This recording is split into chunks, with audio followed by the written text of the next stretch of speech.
Good morning, my beautiful Sagittarius angels. Welcome to you, cross watchers that are also welcome to this channel. I know many of you might watch the videos, even though you're not of the sign of Sagittarius. And I welcome you. Also subscribe, because many of you have Sagittarius friends, have Sagittarius lovers or family members. So it's important that you know what's going on in their lives and what kind of molds and shapes them, and why maybe their characteristics or their energy might be off at a particular time. So I welcome all of you in love and light as we continue on with the general energetic messages for the sign of Sagittarius. This is a reading that I love to do, that's dear to my heart, and that's the messages from the ancestors.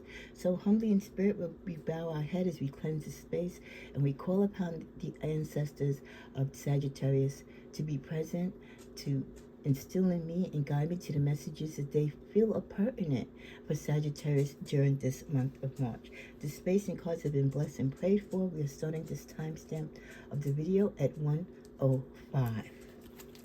Okay, so there's the two general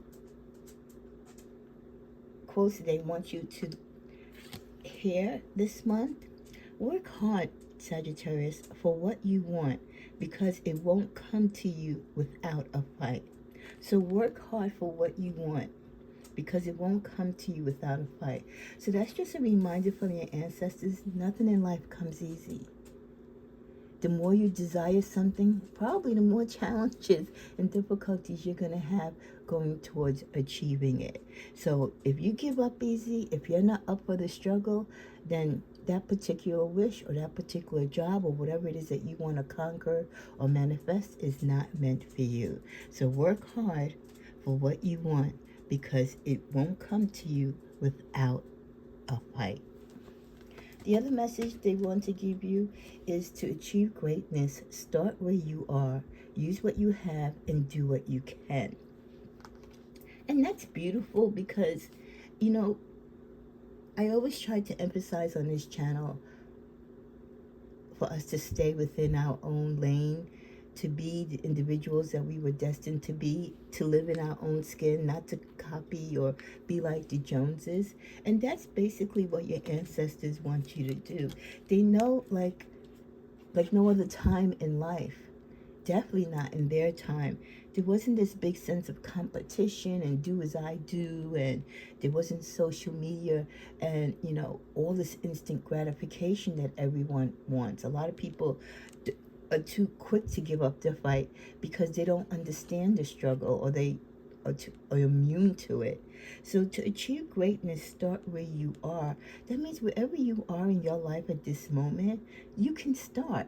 Just because a dream didn't manifest, or maybe you didn't have the right tools, or you didn't take the right steps, or you partnered up with the wrong people in life, whether it's socially or professionally, you always get a chance to do it over as long as you have life in you. So you can always start wherever you are in life. You don't have to be, you know, in the perfect position. You don't have to be at the highest pay grade. You can start right now, right after you click after this video. You can relive and renew a dream or renew a promise to yourself. It's never too late. Start where you are right now, with whatever you have and whatever you lack. Use what you have. Use your resources. There is something that you have in the belly of your gut or in your intuition that can help you, and you're just not tapping into it. You're so busy looking at what others are using and doing for success, and not looking into what your natural resources are and your gifts that separates you from the others. Do what you can with what you have. When we are grateful and we show gratitude to God and the world and the universe for what we have, we will be blessed with more. But if we're cursing the universe, we're cursing God, we're putting blame on others, you know, for our shortcomings, our delays, our dreams not manifesting, we're just adding fuel to fire, and it's not a bright fire that embers well for us. So I love that the ancestors are giving you these two quotes for food of thought, to like, get on your bandwagon, Sagittarius. You have the zest. If anyone has luck, if anyone is optimistic to get something done, or to try something again, or to do a do-over, it is you. Now we're going to be using the Lenormand deck.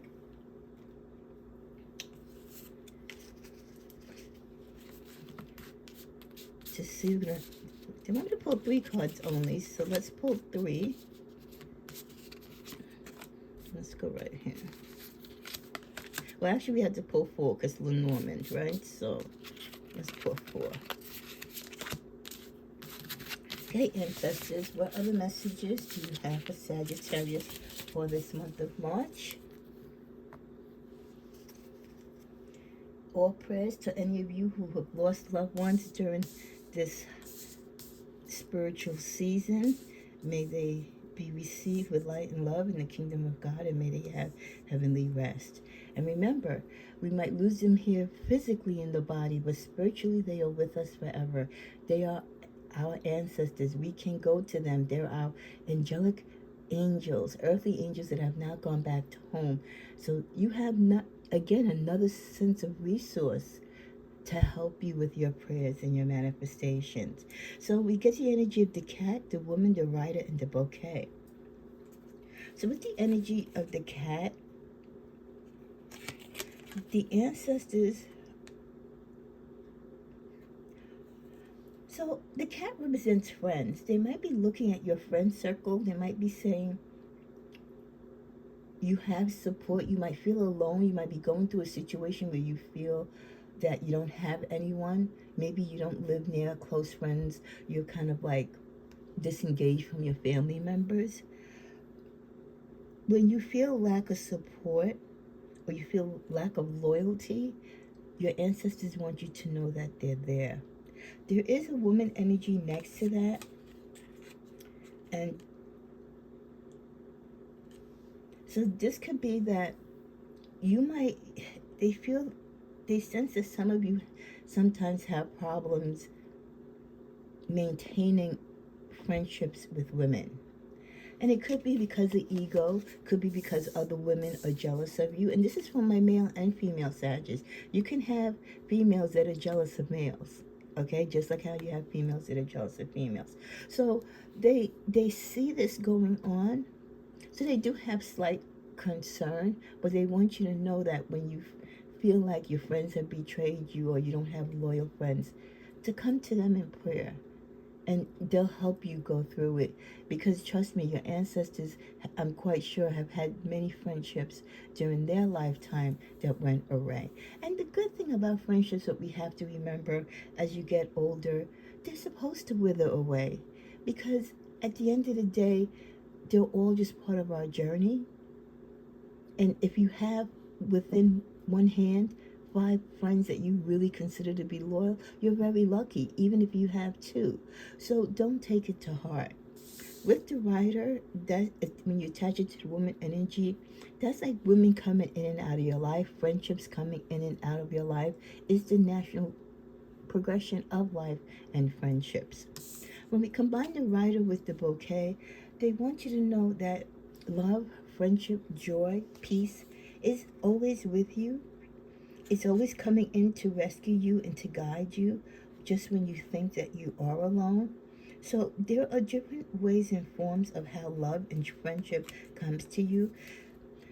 When we define friendship, we define that as those in our inner circle, but a friend to you could be a neighbor. A friend to you could be a stranger. Someone who just comes up to you and gives you a hug and gives you advice for no reason at all. Remember, God and his angels sends us earthly angels along our path. Sometimes because we don't have a relationship with them, we don't look at them as a friend, but they're a friend of God. And through that, they are kind of like a spiritual friend to us. They want you to remember the beauty in your life. They want you to remember how beautiful you are, not only inside, but also externally. They want you to take time to showcase your beauty. Be authentic in it. Don't be afraid to flaunt your beauty, to enhance your beauty, right? To feel secure in your beauty. Don't be apologetic for who you are and how God made you. The next message we get, They want you to make a plan and try to focus to be more devoted and committed if you want to change, if you want to see the change that you seek. So they know that many of you have a lot of desires and dreams, and there's things that you're disappointed that haven't gone your way or haven't manifested yet. But they want you, they kind of feel like some of you, your plans are lackluster, or you don't put enough energy. You want all these things, but you don't put energy into the plans. You don't focus in them. You kind of have all these ideas again, but you need to narrow it down so you can afford the time to actually work on them so they can come through. So make plans and focus so you can be devoted and committed. If you're not devoted and committed to the things that you desire, if you don't give them energy, if you don't give them life, how do you expect the universe to help you to help manifest it? So whatever it is that you want to change in your life and that you seek change, you have to be part of that change. You have to give it energy. You have to be committed to the change and taking the necessary steps to make it happen. With You Must Break the Chains, be the one to break the cycle. We could only do so much. We will be here to help because we know it is hard. So for some of you, there are like generational curses or cycles. Like if you come from a family where the men tend to struggle with an addiction, or the women tend to not pick the best mates, a family that has gambling issues, generational curses can be any sort of thing. It is individual to each person and to each family. But whatever your particular hardship or your family's hardship, that curse or that routine or that bad toxic behavior that seems to follow every generation, your ancestors are saying, it's your turn right now. You're up at bat. It's your turn to take a stance on it and try to finally bring a close to it, to bring that change, to break that chain and that curse, because your ancestors, they did what they could while they were here. It's like having a baton race, right? If you ever ran track and you passed the baton to the next person, you ran a certain distance as far as you could. You pass the baton to the next person who takes it further until you give it to that last person that hopefully is going to be the one to bring it home to the finish line. So again, you're part of this race. You're part of the process of the cycle of your family. And if there are things that need to be changed that are negative, that seem to be, again, generational from one, set of generation to the other, this is your opportunity to possibly be the one either to fix it or to at least put the energy and steps into it to make it be less of a burden and less of a matter than what it was back in your ancestors' time.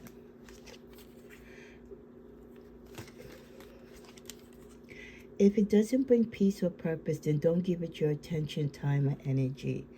They want you to focus. They really feel like your energy and your thoughts is all over the place. They feel like you give too much of your energy and you get frustrated over things that are minuscule, that are small, that really, at the end of the day, don't matter. And the things that they feel that do matter, that you should be making stern decisions and giving your energy to, you're just not applying yourself to it. So your ancestors are emphasizing, if it doesn't bring you peace or purpose in your life, one or the other, then don't give it your attention and definitely don't give it your energy. And this goes to the friends who defeat you or the friends who betray you. Stop giving your time and energy to people who are not worthy and deserving on you, and also to the ideas and thoughts and actions and where and how you spend your time, who you share your life with, who you give your energy to overall. You give your energy when you look at readings and when you look at videos and when you listen to music. It's great to have all these avenues that you can open yourself to, but you must be limited because not all of it is positive for you and not all of it is meant for you.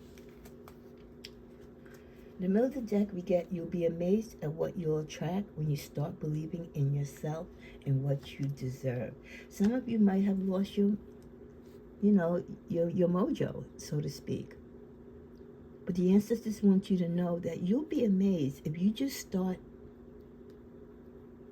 You'll be amazed of what you can do when you believe in yourself and what you deserve. Remember the earlier quote, you can start right now? Like I said, when you shut off this video, make this be the moment. You reach out to your ancestors, you go within, and you give it another try. Whatever you failed at, whatever it is that you've given up on, maybe you gave up too soon. Maybe you just don't have that fiery passion anymore. But it's not too late to try to start it over if that's what you feel you deserve and if that's what you feel you're worthy of. At the bottom of the deck, we end with your throat chakra needs some attention, maybe singing some favorite songs, and practice mindful eating. They feel like some of you have lost your voice, and not like literally like, you have a sore throat, but you're not communicating, you're not speaking up, you're sitting back, taking a lot of things in, absorbing a lot of things that are hurtful to you. Again, being in a toxic environment, not speaking your truth and peace to people. And when you do that, you limit your voice, you limit your ability to make change and to be part of change. So working on your throat chakra to remind you to open up more, singing, communicating, talking in the mirror, talking, to yourself or within yourself and to your angels to help you, to remind you how important your voice is.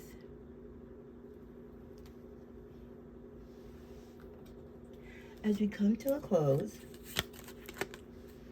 the only thing that we ask from you is to be happy.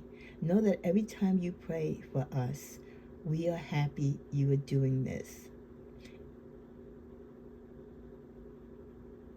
And they're praying for that for you as well.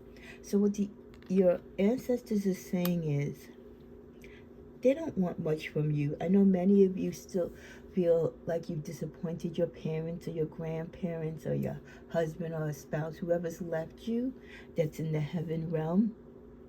And sometimes, I even might feel that way sometimes, that I might not have gone down a particular path or reached a certain level that, family members might have wanted me. We all have whatever little, situations we feel or shortcomings that we feel that not only we've disappointed ourselves, but our ancestors. But your ancestors want you to know they don't ask anything of you.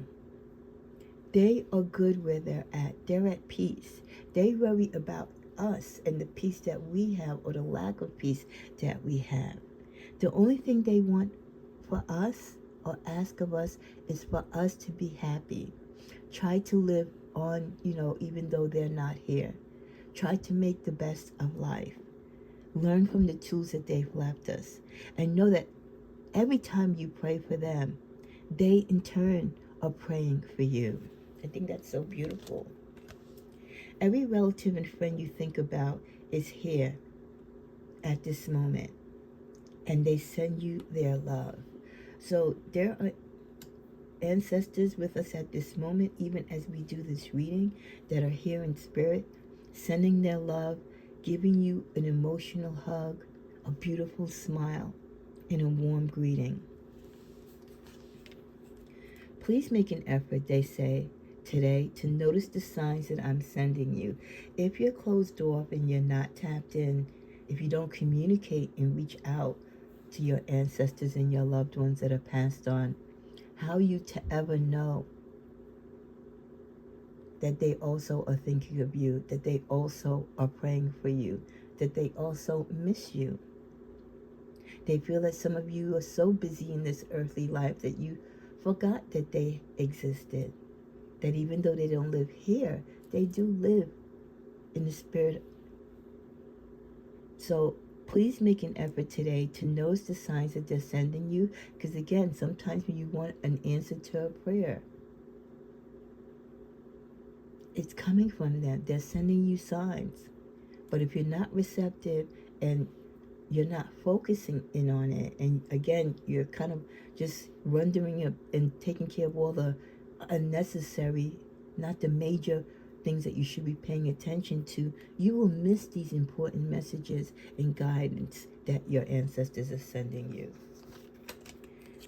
We end with, please don't worry that I am alone or lonely, because I am surrounded by all our loved ones. They don't want you to cry, and I know that's difficult. We all have dear ones that we love that have passed on, and I'm sure we all have our emotional breakdowns. But they're saying in this reading, please don't worry about them. They're at peace. Their work is done. They are surrounded by all the people that they loved in their lifetime. They're surrounded by love, and they have loved ones around them. Take care of you here on the earth and the ones that you love that are here. So I love these messages that we receive for the ancestors. I hope this reading will be a blessing onto you. If you're thinking about your ancestor, someone that has passed on, know that they are thinking of you. It's only a thought away, a prayer away, a dream away. So as we close this reading, ancestors and angels, we thank you for these messages. We thank you for your continued love and guidance through the spirit realm. We know that you are gone in body, but in the soul you live within us. May we continue to use you as a tool for prayer, for abundance, for peace. May we continue to love you and recognize you and remember you. And yes, we shall focus. We shall focus more to open our heart to your messages, to your love. We thank you for setting this time aside to speak with us. We thank you for still loving us. And we're so happy, we're so very happy that you are at peace and you too are surrounded by love. We close this reading with a hug and a kiss. God bless everyone. Live in joy and live in peace.